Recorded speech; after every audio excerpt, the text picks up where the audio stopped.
everybody. This is Craig Silliphant from the Feedback Society, and I'm joined today by my much taller friend, Mitch Oliver, who you might know, and if you don't know, you should check this out. But Mitch is one of the guys behind The Terror Table, a podcast about all things horror that you can find on iTunes and all the places that all good podcasts are found. Yeah, pretty much everywhere. Podbean. That's yeah. a big one, yeah.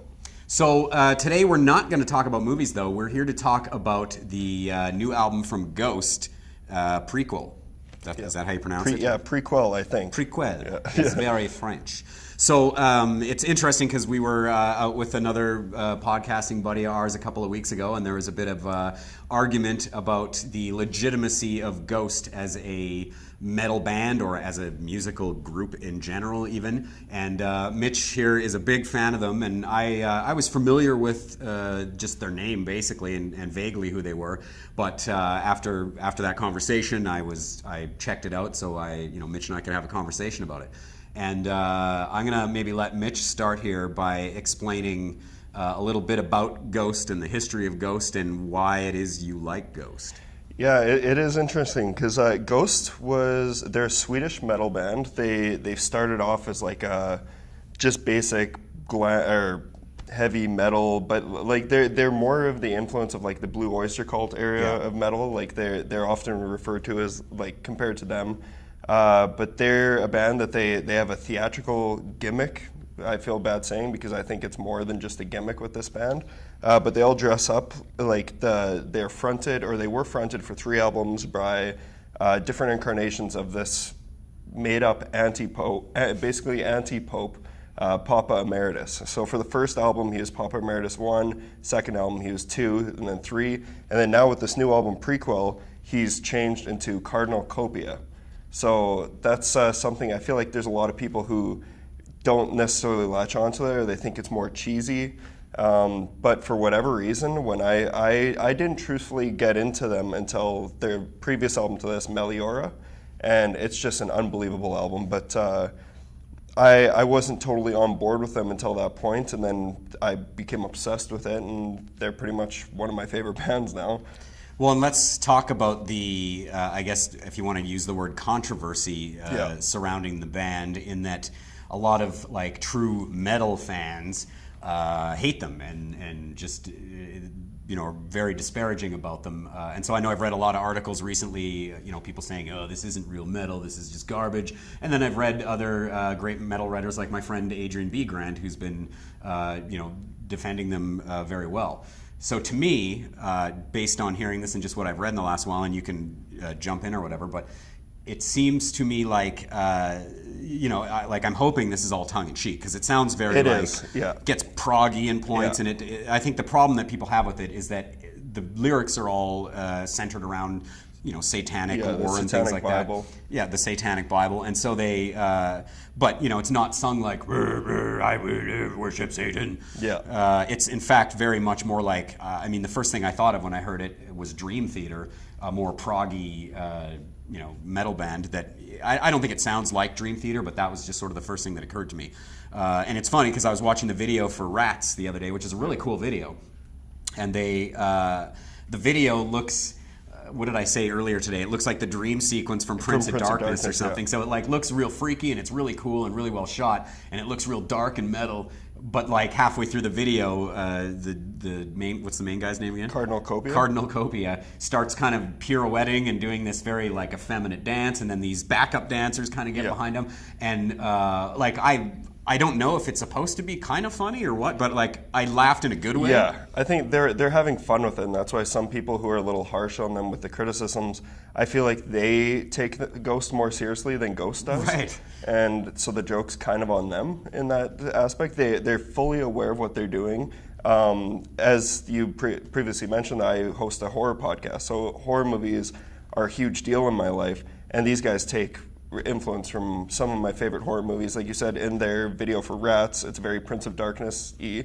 The first one that got me hooked on them was off the album Meliora, which is called Cerise, or Cerise, I don't know. They're a Swedish metal band. Right. So, but it's basically like, if you watch that video, it's kind of Carrie-esque. Yeah. And that's what I really admire about them. I normally I don't buy into gimmicks. I hate it's weird that I love Ghost and I can't stand Kiss. Right. Like I can't stand them, but I feel like Ghost gets a lot of backlash for not backing up their satanic image, but I think that it's quite the opposite.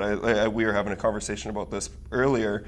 When I first saw the logo for Ghost and saw how they dressed up and what they looked like, you expect music like Behemoth or like some kind of like brutal death metal, and instead you get this really beautiful angelic voice, simple riffs, but simple but catchy, and they've progressed each time, and each album has gone significantly better.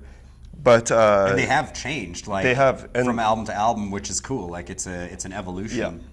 And that's what I like about it, because like if you go back, I was initially not on board for Cardinal Copia. I didn't like him because I like Papa Emeritus. I like the Pope hat.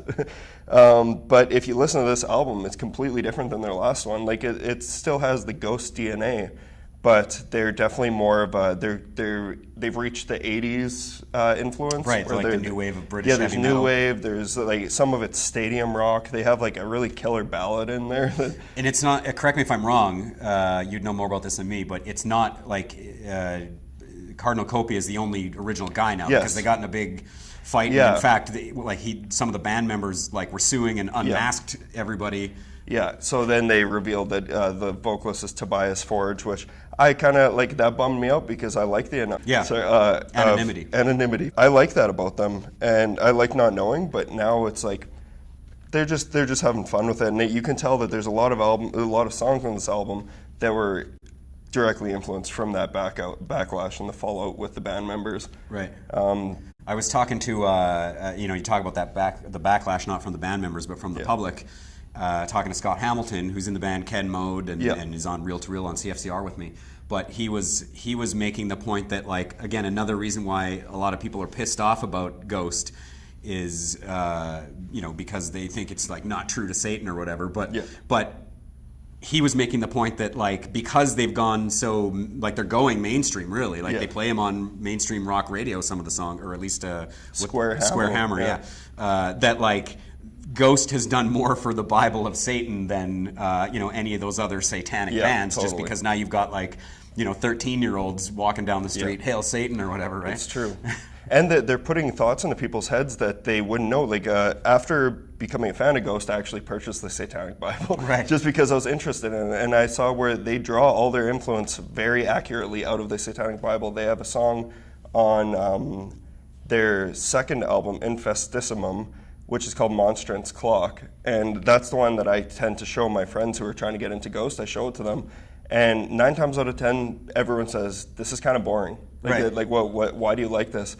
And then I play it again, and they go, I don't know why, but I like it. Like, it's bothering me how much I like it, because they have, like, a very anthem-y, praise Satan element. It's weird, for sure, like in a funny way, in a like interesting way. And it's all, they're not going on stage and sacrificing goats and stuff like that. Like, it's all an act, but I think it's a very entertaining act nonetheless. So do you want my final say on what I thought of it? Yeah. So I've been listening to it a little bit in the last week or so, and not just the new album, like a bunch of their stuff. Yeah.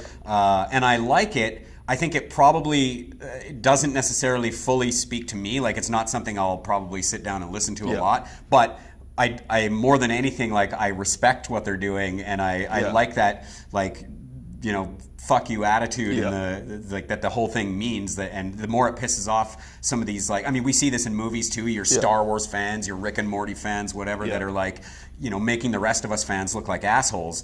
And so, there's a part of me that really likes that they're sticking a finger in the eye of all those people. Yeah, I like it as well. Cool. Anything else you want to say about it? This is their first album with two instrumental tracks, and they have probably the most deadly solo on the whole album is a saxophone solo. Oh, right. Yeah, so that's coming back, saxophone. Yeah, but what I'd mainly say about this is that there's a lot of people who don't know where to jump in with Ghost, and I think that this is the place to do it. Yeah. Because this is by far their most accessible album. I feel like this is going to be the one that's going to, they've already blown up, but I feel like it's going to be on a whole new level in the coming year here. But it's a very interesting album, and I really enjoy it. I'd say start with the song Rats. Rats is awesome. And there's a video for it, so you can actually go check that out. So. Yeah. Cool. All right, man. Well, thanks a lot, and Craig Silliphant for the Feedback Society with Mitch Oliver, and check out the Terror Table and check out Ghost.